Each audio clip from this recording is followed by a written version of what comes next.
अस्सलामु अलैकुम वरहमतुल्लाहि वबरकातुह।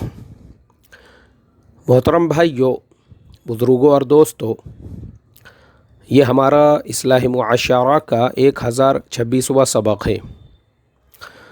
मोहतरम दोस्तों, CAB यानी सिटीज़नशिप अमेंडमेंट बिल राज्यसभा में भी पास हो चुका है और उसके पास होने के बाद अब पूरे मुल्क में और मुल्क के बाहर यानी नेशनल और इंटरनेशनल लेवल पर उसके क्या असरात मुरतब हो रहे हैं, उसका क्या इफ़ेक्ट पड़ रहा है, उस पर क्या क्रिया और प्रतिक्रिया हो रही है, आज इंशाअल्लाह हम आपको उसकी झलकियाँ दिखाएंगे। शुरुआत करते हैं हमारे मुल्क से और उसकी शुरुआत करते हैं पूर्व उत्तर यानी नॉर्थ ईस्ट के जो स्टेट्स है वहाँ से। नॉर्थ ईस्ट में पिछले 3 दिनों से कंटिन्यू और मुसलसल धरने आंदोलन हो रहे हैं। वहाँ के लोग सबसे ज़्यादा शिद्दत के साथ में इस बिल की मुखालिफत कर रहे हैं। आज क्या क्या हुआ वो मैं आपको बताता हूँ। 9 तारीख़ से वो इलाके बंद है। 10 तारीख़ को तो ऑफिशियली जो है पूरे आसाम को यानी पूरे नॉर्थ ईस्ट का जो बंद था उन्होंने रखा था। और आज 11 तारीख़ को भी पूरे गुवाहाटी के अंदर, डिब्रूगढ़ के अंदर, ऑलमोस्ट नॉर्थ ईस्ट के अंदर बंद मनाया गया है। और वो भी ऐसा बंद मनाया गया है कि डिब्रूगढ़ की एक ख़बर में पढ़ रहा था कि RSS के ऑफिस में तोड़फोड़ की गई और उसको फूंक दिया गया। इसी तरीक़े से आसाम गण परिषद के जो ऑफिसेस है, BJP के जो ऑफिसेस है, जो प्रदर्शनकारी है वो ख़ास तौर पे उनको निशाना बना रहे हैं, उनके ऊपर हमले कर रहे हैं। इसलिए कि प्रदर्शनकारियों का कहना ये है कि हमने BJP को इसलिए वोट दिया था कि वो NRC को लागू करेंगे और दूध का दूध और पानी का पानी करेंगे। अब NRC लागू होने के बाद दूध का दूध पानी का पानी हो चुका है, तो BJP का काम ये था कि जो 19 लाख लोग जिनके नाम आ चुके हैं वो उनको उनके मुल्क में वापस भेजती। बजाय इसके अगर BJP CAB बिल लाकर उन लोगों को नागरिकता दे रही है तो सालों से हम जो मेहनत करते आ रहे हैं उसका हासिल हमको क्या मिल रहा है। अब मेरे मोहतरम दोस्तों, सिर्फ आज की बात नहीं है, यानी सिर्फ वो 19 लाख लोगों का मसला नहीं है। अगर आप थोड़ा सा और ब्रॉड माइंड होकर यानी थोड़ा सा और गौर व फिक्र के साथ में सोचोगे तो नॉर्थ ईस्ट के लोगों की फ़िक्र इसलिए ज़्यादा है चूँकि मैं आपको बताता हूँ ये बिल फेल कैसे है। जैसे मैंने आपको इससे पहले बताया था कि कोई भी इंसान वो अपनी माँ के पेट से जब पैदा होता है तो उसके जिस्म पे, बॉडी पे सिक्का और स्टैंप नहीं लगा हुआ होता है कि ये हिंदू है या मुसलमान है या दलित है या सिख है या ईसाई है, किस मज़हब का है, किस धर्म का मानने वाला है। अब ये बिल के आने से प्रॉब्लम ये होगा कि चलो हिंदुओं को तो उन्होंने संरक्षण दे दिया, बाकी रिलीजन को भी दे दिया मुसलमानों के अलावा।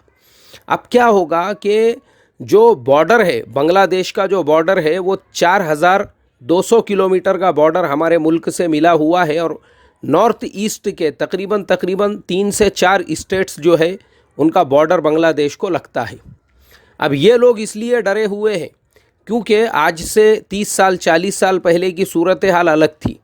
उस ज़माने में जो लोग मुल्क में आए उनकी ज़रूरत भी थी क्योंकि अंग्रेज़ों ने बड़े बड़े चाय के बागान बनाए हुए थे। वहाँ पे काम करने के लिए, वहाँ पे खिदमत करने के लिए इन लोगों को मज़दूरों की ज़रूरत पड़ती थी। तो उस ज़माने में सिर्फ बांग्लादेश से ही नहीं बल्कि और दीगर जो स्टेट्स आसाम को लगे हुए हैं जैसे बिहार है, झारखंड है, उत्तर प्रदेश है, यहाँ तक कि राजस्थान है और महाराष्ट्र से भी कुछ लोग जाके वहाँ पे बिज़नेस और तिजारत करते हैं। उसकी वजह ये थी कि वो इलाका जो है उस ज़माने में उस पूरे एरिया के अंदर एक सेंटर, एक मरकज़ बना हुआ था। तो उस एतबार से उसको मरकज़ बनाकर बड़ी बड़ी तिजारतें, बड़े बड़े कारोबार वहाँ पे होते थे और लोगों को मज़दूरों की ज़रूरत पड़ती थी। अब सूरत हाल अलग हो चुकी है। अब हालत और कंडीशन ऐसी हो चुकी है कि वहाँ के जो लोकल लोग हैं उनका कहना यह है कि हमारे पास में रोज़गार नहीं है, हमारे पास में कामकाज नहीं है, हमारे पास में काम धंधा नहीं है।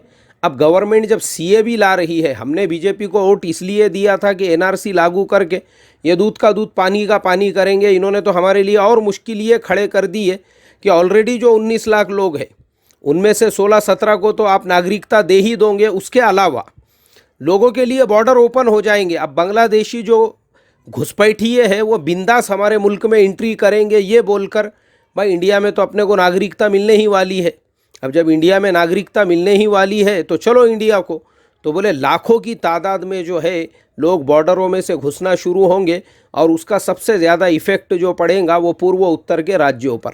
अच्छा, उसका इफ़ेक्ट आज भी ये पड़ा कि जो बेचारे हमारे गरीब बिहारी भाई है, झारखंड के जो भाई वहाँ पे रिक्शे वगैरह चलाने का काम करते हैं, उनके रिक्शों को जलाया गया, रिक्शों के साथ में तोड़फोड़ की गई, ये बोलकर कि ये बांग्लादेशियों के रिक्शे हैं या ये जो है बंगाली जो बांग्लादेश से आने वाले हैं उन लोगों का कारोबार है। हालांकि रियल में वो बेचारे हमारे बिहारी जो भाई है, झारखंड के जो भाई है, दीगर इंडिया से अलग अलग इलाक़ों से लोग जो वहाँ जाके कारोबार कर रहे हैं, वो लोग उसकी वजह से मुतासिर हो रहे हैं। तो प्रॉब्लम ये है कि वो लोग अपना गुस्सा बीजेपी पे सबसे ज़्यादा उतार रहे हैं, क्योंकि वो कहते हैं कि इसका इफ़ेक्ट सबसे ज़्यादा हमारे ऊपर पड़ेगा।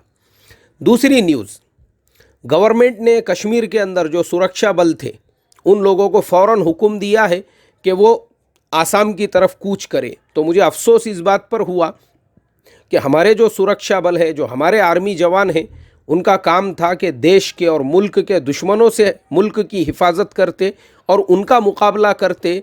तो अब हमको वो दिन देखना पड़ रहा है। यही हमारे लिए सबसे अच्छे दिन है कि अब वही हमारे आर्मी जवान हमारे देश के ही लोगों को रोकेंगे और देश के ही जो लोग हैं उन बेचारों को ही बिठाने का और उन लोगों से ही मुकाबला करने का काम करेंगे। यानी देखो हालत कहाँ से कहाँ पहुँच चुकी है।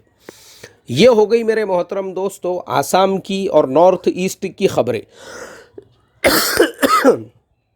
अब आते हैं हम दूसरी खबर की तरफ। जैसा कि हमने कल के सबक में ये कहा था कि दारुल उलूम देवबंद के बहुत सारे जो तलबा है उन्होंने हाईवे पे आके हाईवे को जाम कर दिया, रोड को ब्लॉक कर दिया। उन्होंने ऐसा नहीं करना चाहिए था, इसलिए कि तलबा का और स्टूडेंट्स का काम है तालीम और ताल्लुम का।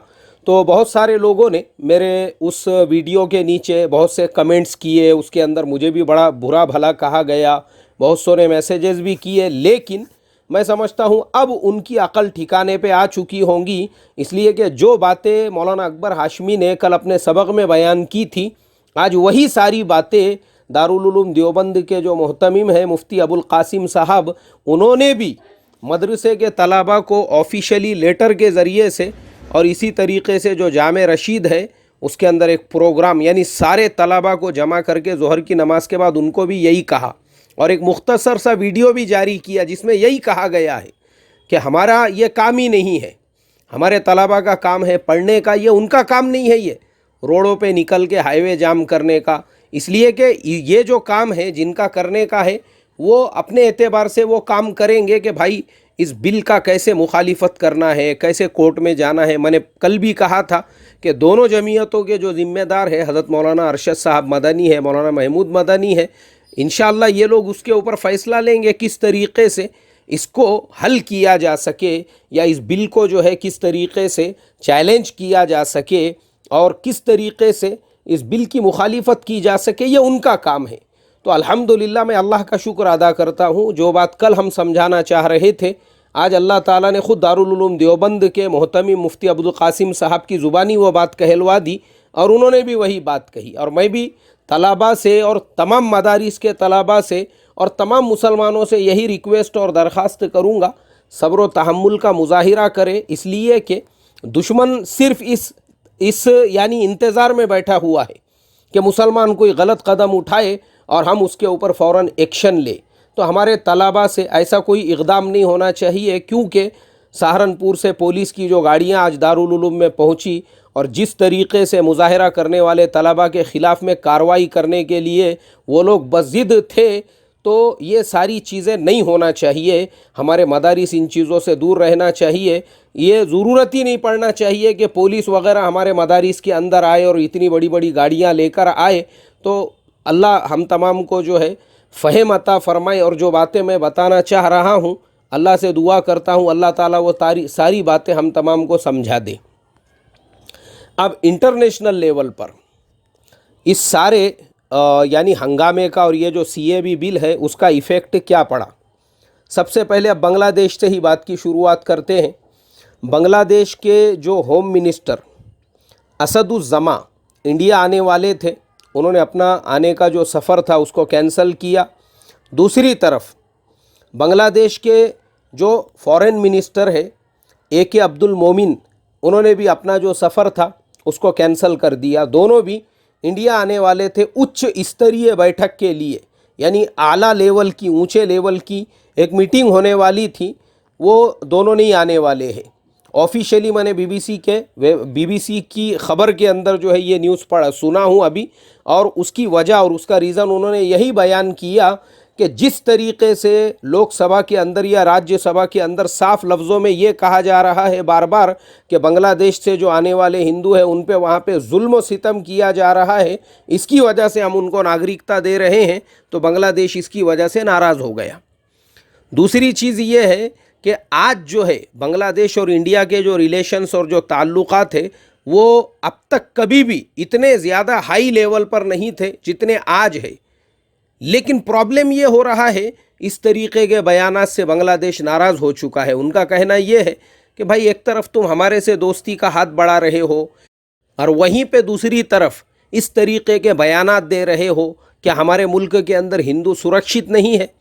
अब मैं आपको बताता हूँ मेरे मोहतरम दोस्तों, ये जो अभी की वज़ीर आज़म है बांग्लादेश की शेख हसीना, वो ये सारे मामलात के अंदर इंतहाई शिद्दत पसंद है कि हमारे मुल्क में रहने वाले किसी भी शख्स के साथ में डिस्क्रिमिनेशन या किसी भी टाइप का भेदभाव किया जा सके।